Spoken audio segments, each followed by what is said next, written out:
Alors, la première chose que j'ai envie de dire, c'est on ne sait pas forcément ce qu'on veut, mais il y a une chose qu'on ne veut surtout pas. Moi, ce que je ne voulais pas, c'était 2 chiffres. Le premier, 50 appels en attente qui clignotaient sans arrêt sur mon PC. Et le deuxième, avoir un rythme qui pouvait aller jusqu'à 580 appels passés par jour. Alors, je m'appelle Maël, j'ai 32 piges. Si, c'est jeune. Et je suis développeur web. Avant, j'ai fait un DUT information communication dans le métier du livre et du patrimoine. Ça n'a rien à voir, clairement. C'est un métier ultra bouché, la bibliothèque. Le patrimoine, tout ça, ça n'a pas beaucoup de budget, on ne peut pas vraiment y rentrer. Je me suis donc requalifié sur le commercial. J'ai fini téléconseiller dans une plateforme téléphonique à Dijon. Et là, j'ai vécu 5 ans d'enfer. Quand je dis enfer, c'était pas de perspective d'évolution et surtout une ambiance franchement malsaine.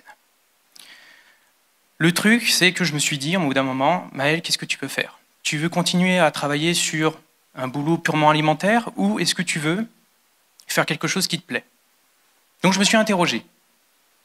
La première chose que je me suis dit qui pouvait me plaire, c'était le développement web. J'ai toujours adoré l'informatique et je me suis dit, pourquoi je ne me lancerais pas dedans? Sauf qu'on m'a toujours dit, Maël, t'es une bille en maths.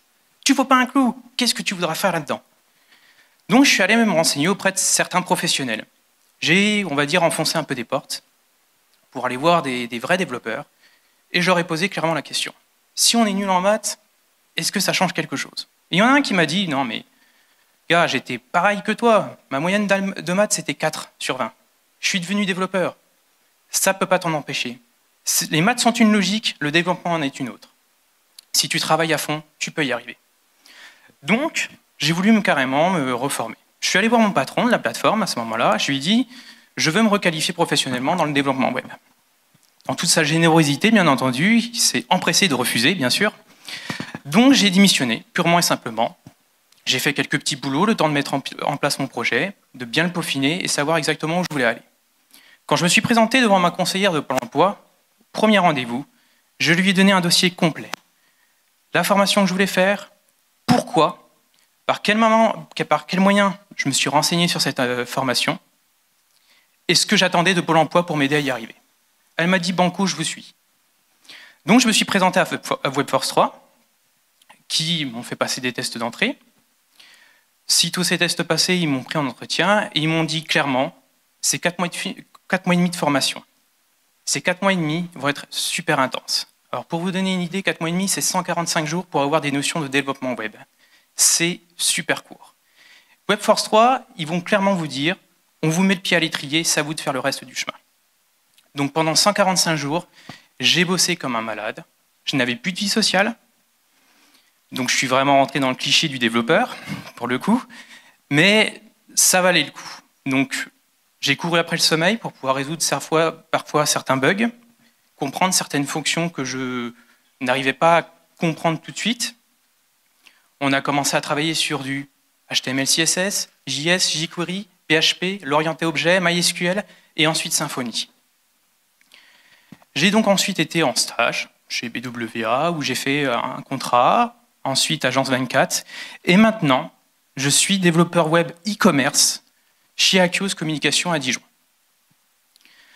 Donc je ne perds absolument pas mon temps parce que j'ai continué, j'ai réussi en faisant ce que je voulais à obtenir un poste de développeur.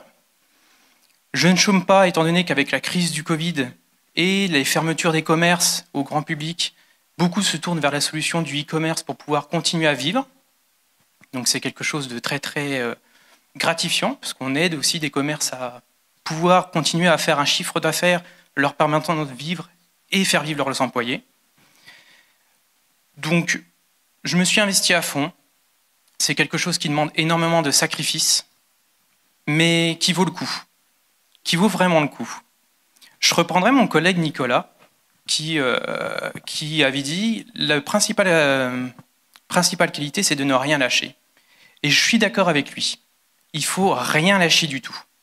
Absolument rien.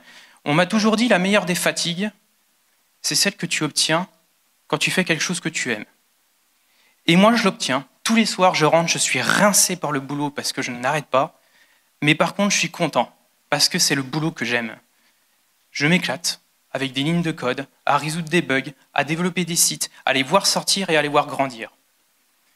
Donc si vous voulez vraiment continuer sur cette voie-là, si ça vous intéresse, ne lâchez absolument rien, parce que c'est la meilleure façon d'obtenir ce que vous voulez. Ne comptez pas sur personne d'autre que vous pour obtenir ce que vous voulez. Voilà, merci.